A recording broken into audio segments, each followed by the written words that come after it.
തിരുവനന്തപുരം കാരക്കോണം പുല്ലന്തേരിയിൽ മദ്യപനോടിച്ച് കാറിടിച്ച് 3 പേർക്ക് പരുക്ക്.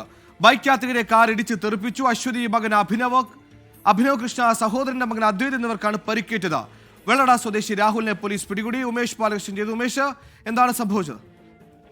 വൈകിട്ട് 5:30 ഈ അപകടം സംഭവിക്കുന്നത്. അശ്വതി സ്കൂട്ടറിൽ തന്റെ മകൻ അഭിനവിനെയും സഹോദരി പുത്രൻ അദ്വൈതിനെയും ട്യൂഷൻ ക്ലാസ്സിന് പോയ ശേഷം തിരിച്ച് വീട്ടിലേക്ക് വിളിച്ചുകൊണ്ട് വരുമ്പോഴായിരുന്നു പിറകിൽ നിന്ന് വളരെ അമിത വേഗത്തിലെത്തിയ കാർ ഇവരെ ഇടിച്ചു തെറിപ്പിക്കുന്നത്. ഇടിച്ചു തെറിപ്പിച്ച ശേഷം നാട്ടുകാർ ഈ കാർ തടഞ്ഞു നിർത്തിയ ശേഷം രാഹുലിനെ പിടിച്ച് പുറത്തിറക്കി. അതിനുശേഷം ഈ അപകടം പറ്റിയവരെ ആശുപത്രിയിലേക്ക് മാറ്റുകയും ചെയ്തു. ഇതിനിടെ ഈ വണ്ടി ഓടിച്ചിരുന്ന രാഹുൽ രക്ഷപ്പെടാൻ ശ്രമിച്ചു. തുടർന്ന് പോലീസ് ഈ വാഹനം പിന്തുടർന്ന് വെള്ളറടിയിൽ വെച്ച് പിടികൂടുകയാണ് ഉണ്ടായത്.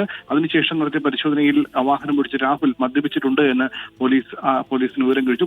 ഇന്നിപ്പോൾ അപകടകരമായ മദ്യപിച്ച വാഹനം ഓടിച്ചതിനും രാഹുലിനെതിരെ കേസെടുത്തിട്ടുണ്ട്. അപകടം പറ്റിയ അശ്വതിയും അദ്വൈതും കാരക്കോണം മെഡിക്കൽ കോളേജിൽ ചികിത്സയിലാണ്. അഭിനവ് തിരുവനന്തപുരത്തെ അനന്തപുരി ആശുപത്രിയിലേക്ക് മാറ്റിയിട്ടുണ്ട്.